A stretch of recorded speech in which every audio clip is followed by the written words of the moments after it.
Jump to the next battle. Swampert versus Gengar. It's again a positive start. Gengar is the poison type, so the Mud Shot as well as Earthquake is going to give good amount of damage. And Hydro Cannon also going to give good amount of damage because Gengar is a little bit of a fragile Pokemon. My opponent able to catch Gek attack on the tank growth. It is a newly Pokemon, not newly released, but recently its spotlight ever goes, and I really hunt around 2000 Kangi and 500 XL Kangi. It's a rocks like I know that it charge attack, and this Pokemon might have a play in the Master League than a Ultra League. This Pokemon is not that much bulky. We able to farm down the Tangrowth. And let's see which Pokemon is coming next against Charlie Jard.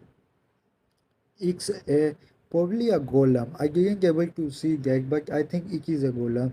It is invert golem, but I think there is no more play for the Charlie Jard because golem is really going to resist every charge attack against Charlie Jard except Dragon Claw. But I didn't think Dragon Claw give that much amount of damage than a Blast one, and we loses the challenge. After that, Swampert come and he's there. His my opponent remaining Pokemon is weak against the Swampert. My opponent is running a Shadow Punch. We are going to give up a save because Grinkina can't, I think, face Gengar. He also have he is the Shadow Ball. We loses a CMP Kai, and now it is a fully dependent on Grinkina. We throw our Garinkina. We might able to farm down by taking only one hit of the Saga punch. It is not enough to throw a Saga ball. Yeah, it is. But Golem is very is in the range of the Saga color. Get wild charge is not enough, and we want 1 HP.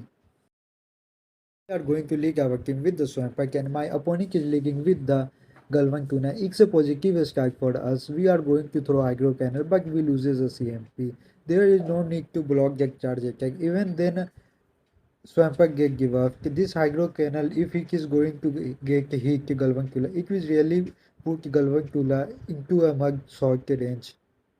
But my opponent decided to block that charge attack, which is also good for us. Let's see, they are going to give up his last siege. My opponent decided to give up his last siege, and we had a siege advantage. There is no need to save a swamp, but we had a Girinkina.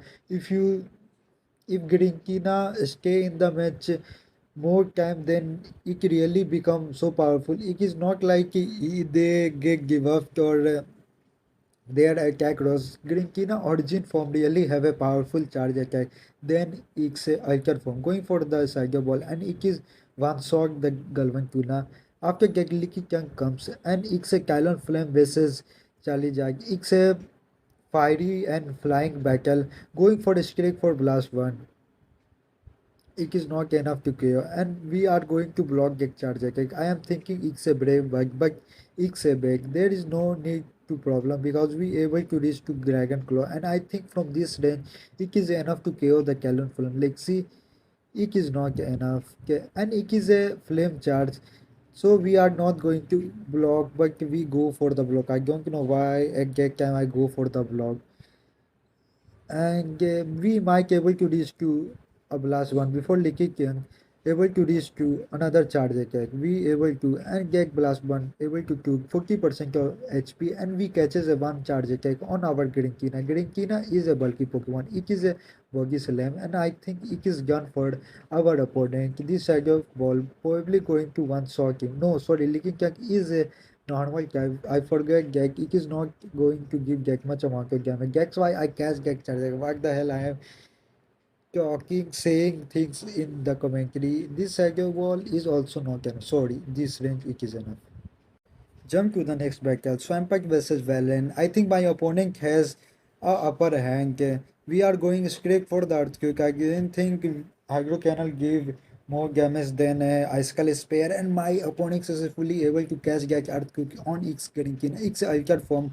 We had the counter against it. It's a Charlie Jack, but if they throw a insect power, which is terrible for us, they throw a Dragon Claw. We go for the overcharge. Now going for the Dragon Claw.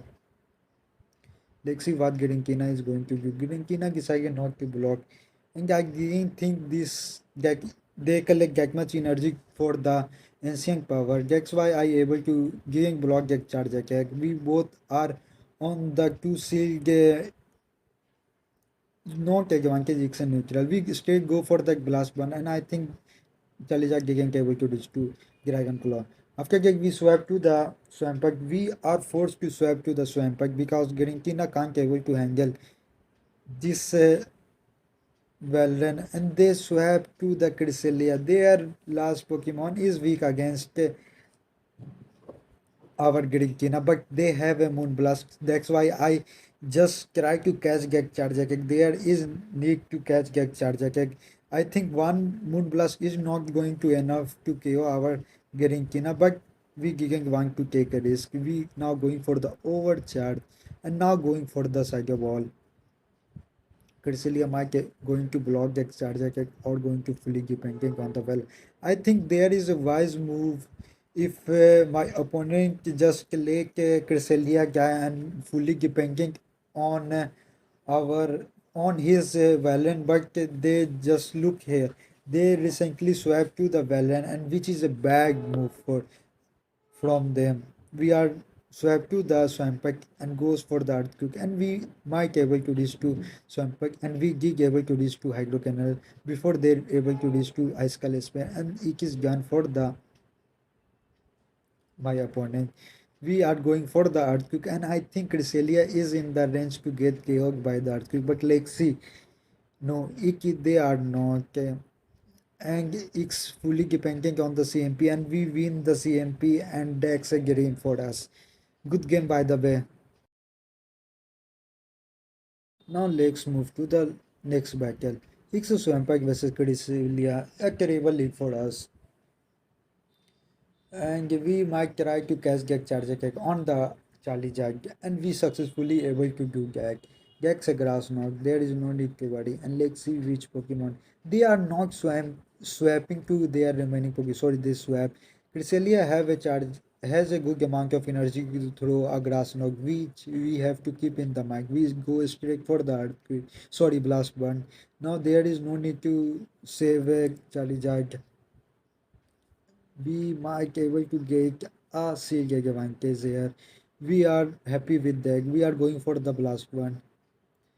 And my opponent decided to block that charge attack. And we fortunately able to reach to another dragon claw, which is good for us because my opponent is going for the going for the farm down the Charlie Jack and we are going to block that charge attack. We respected that earthquake and which is good for us.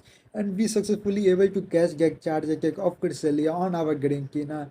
That's a win-win situation.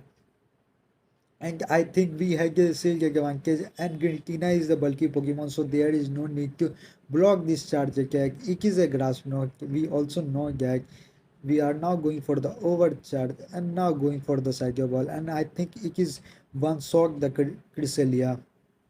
It is in fact one knows 1 HP Cresselia left but there is no need to block that charge.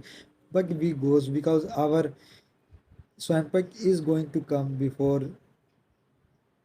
well and able to reach to Icicle Sphere, but we didn't have to depending on the swamp. But we able to reach to our because we throw our Psycho Ball and now there remain last Pokemon is a Charlie Jack and it is a rival league for the Charlie Jack because we have a swamp pack remaining and there is no need to catch any bubble. It is enough to KO the Charlie. Sorry, it is not enough. Charlie Jack able to reach to Dragon Claw. And they might forfeit the match. Let's see what they decided to. They forfeit the match. Now let's move to the last battle. Swampert versus Sizer. On neutral start, or I think we had a upper hand. They swap to the Grand Bull. Sizer didn't have any charge attack which will go super effective on the Swampert. So I kill. We had a swap advantage. Here we also decided to swap to the Charlie Jack. We are going to respect that crunch. And we fortunately didn't give up. We are going for the Dragon Club because I think my opponent is weak against the Charlie Chang. His two Pokemon is weak against. Granbull also didn't have any charge attack which will going to give that much amount of damage and Sizer is is superly weak against the Charlie Jack. Now we are going to block that charge attack because Sizer will going to play a crucial role in this battle. We are and they swap to the Negu Queen. They are thinking that they wanted to catch Dragon Claw on the Negu Queen, but they successfully failed because we switched through Gek and we responded Gek by swapping to the Swampert, and Swampert didn't give any mercy. They throw back to back hydro cannon. After Gek they swap to the Granite Wool in order to make Swampert HP very low, but unfortunately Swampert get a good amount of damage to welcome Sizer with the earthquake, and Sizer decided to block that charge attack, and we before getting found down the Swampert able to reach to Hydro Canal, and which will put Sizer into the yellow red bar, and we wanted to just make empty the energy of the Sizer. That's why we swap to the Grinkina, and Grinkina is stable fight for the Sizer, but Grintina Sadio Claw is enough to KO the Sizer. Good game.